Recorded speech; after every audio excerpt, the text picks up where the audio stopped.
আজকে নির্বাচন দিয়েছে এবং নির্বাচন সকল দলকে অংশগ্রহণ করতে দিতে হবে। কেন আওয়ামী লীগ করতে পারবে না? আওয়ামী লীগের নামে তো সমানে মিথ্যা অপপ্রচার করেছে। মানুষ হয়তো সাময়িকভাবে বিভ্রান্ত হয়েছিল, এখন তো মানুষ বাস্তব অবস্থা বুঝতে পেরেছে।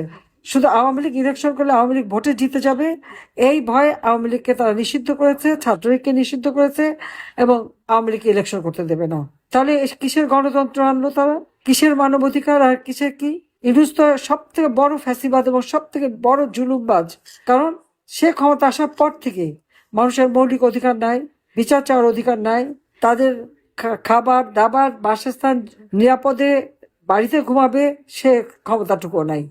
কাজে এই নির্বাচন আওয়ামী লীগকে ভোট অংশগ্রহণ করতে দেবে না তারা। আমাদের এটা দাবি থাকবে, আমরা নির্বাচন বয়কট করি না, তবে আমাদের নির্বাচন করতে না দিলে আমাদের কোনো ভোটার কিন্তু ভোট কেন্দ্রে যাবে না। আওয়ামী লীগ নির্বাচন করতে চায়, আওয়ামী লীগ নির্বাচন করবে, কিন্তু আওয়ামী লীগকে তারা নির্বাচন করতে দেবে না। হ্যাঁ, 2014 সালে বিএনপি নির্বাচন বয়কট করেছে। 2024 সালে বিএনপি বা জামাত মানে এরা তো নির্বাচন বয়কট করেছে। আওয়ামী লীগ তো নির্বাচন বয়কট করে না, আওয়ামী লীগ নির্বাচন করতে চায়। কারণ যত অপপ্রচার চালাক, যত মিথ্যা বয়ান দিক, হ্যাঁ একসময় মানুষ হয়তো বিভ্রান্ত হয়েছিল ক্ষণিকের জন্য, কিন্তু আজকে মানুষ বুঝতে পেরেছে ইউনূস খানের ক্ষমতা আসার পর যে সন্ত্রাস জঙ্গিবাদ তাদেরকে সবাইকে ছেড়ে দিয়েছে।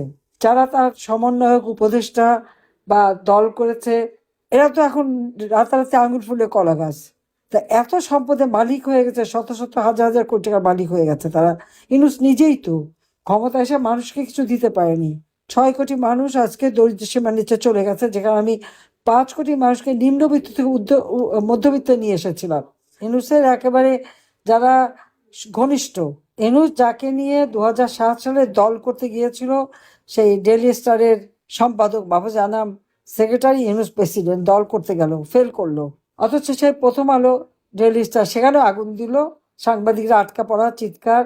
অর্থাৎ এর আগে তো অন্যান্য যতগুলি পত্র পত্রিকা টেলিভিশন যখন যেটা ইচ্ছা আগুন দিয়েছে, পুড়িয়েছে, কেউ কিছু কথা বললে তাদের জুলুম করেছে এবং সব জায়গায় নিজের এজেন্ট লাগিয়ে দিয়েছে। করতে করতে এমন জায়গায় গেছে যে নিজেদের দোস্তেরটাও এখন আর ছাড়েনি, সেটাও হামলা করলো। এটাই হচ্ছে বাস্তব কথা।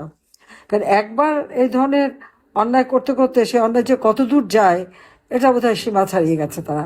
তো এইভাবে এই অত্যাচার নির্যাতন চলছে। আমরা এখনো বলি আমাদের সকল কারাগারে বন্দী যারা নেতাদের মুক্তি দিতে হবে, মিথ্যা মামলা প্রত্যাহার করতে হবে। আওয়ামী লীগ 14 দলীয় নেতাকর্মী, মুক্তিযোদ্ধা, সাবেক প্রধান বিচারপতি সহ পুলিশ অফিসার, সেনাবাহিনী অফিসার, আমাদের অন্যান্য যাদের বিরুদ্ধে মিথ্যা মামলা দিয়ে হয়রানি করা হচ্ছে সমস্ত মামলা প্রত্যাহার করে তাদেরকে মুক্ত করতে হবে।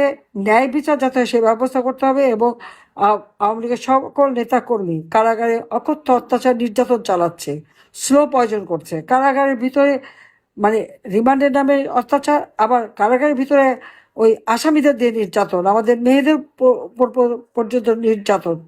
শুধু নির্যাতন না, এক একটা কারাগার ভর্তি। কাজে এদেরকে মুক্ত করতে হবে।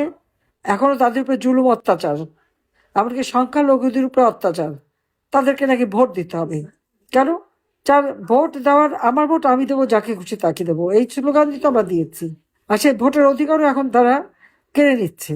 তো এটা কোন ধরনের গণতন্ত্র নিয়ে আসলো, আমার সেটাই প্রশ্ন। যাও, এই অবস্থা থেকে বাংলাদেশকে মুক্ত করতে হবে, সকলকে ঐক্যবদ্ধ থাকতে হবে।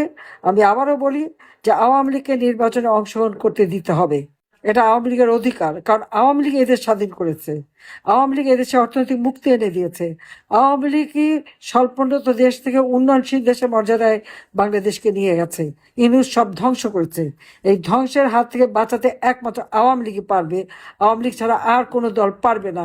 কারণ সব তো লুটেরা আসে খেতে, এবং তাদের খাই খাই করতে করতে এখন দেশটা খেয়ে ফেলছে। কাজে এদের হাত থেকে মুক্ত করতে হবে। আর এই দায় মুক্তি চলবে না, যারা অপরাধী তাদের বিচার করতে হবে, আর আমাদের নিরপরাধ লোকগুলি তাদের ছেড়ে দিতে হবে। আর যে অত্যাচার করলো আপনাদের উপর, এটা আমরা ভুলবো না। সবাই ধৈর্য ধরেন, ইনশাল্লাহ। চাই না আল্লাহ তো আমাকে কিভাবে কিভাবে বারবার বাঁচায়। ওই তারেক জিয়া আর খালেদা জিয়া 21 আগস্ট গ্রেনেড হামলা করে হত্যা করতে চেয়েছিল, আসামি সব ছেড়ে দিয়ে সব ইউনূস আবার তাদেরকে মর্যাদা দিয়েছে। আমি বেঁচে গিয়েছিলাম, এটা তাদের কাছে একটা অবাক ছিল। 13টা গ্রেনেড মেরেছে, রণক্ষেত্রে যুদ্ধক্ষেত্রে যা ব্যবহার হয়, তারপর আমাকে আমার নেতাকর্মীকে বাঁচিয়েছি। এবারও ঠিক একই অবস্থা। তো যেখানেই থাকি বেঁচে আছি, আপনাদের পাশে আছি, জনগণের পাশে আছি, বাংলাদেশের মানুষের পাশে আছি, এটুকুই আমি বলবো। আমার জীবনের ওই একটাই, যে আমার বাবা এদেশ স্বাধীন করেছে, এদেশের দুঃখী মানুষের মুখে হাসি ফুটাতে চেয়েছে, আমরা হাসি ফুটিয়েছিলাম, সে হাসি কেড়ে নিয়েছে এই সুদখোর খুনি ইউনূস, জামাত, শিবির আর এনসিপি জঙ্গি সন্ত্রাসীরা। আবার বাংলাদেশের মানুষের ভাগ্য আমরা পরিবর্তন করব, এটাই হবে আমাদের একমাত্র প্রতিজ্ঞা। সবাই ভালো থাকেন।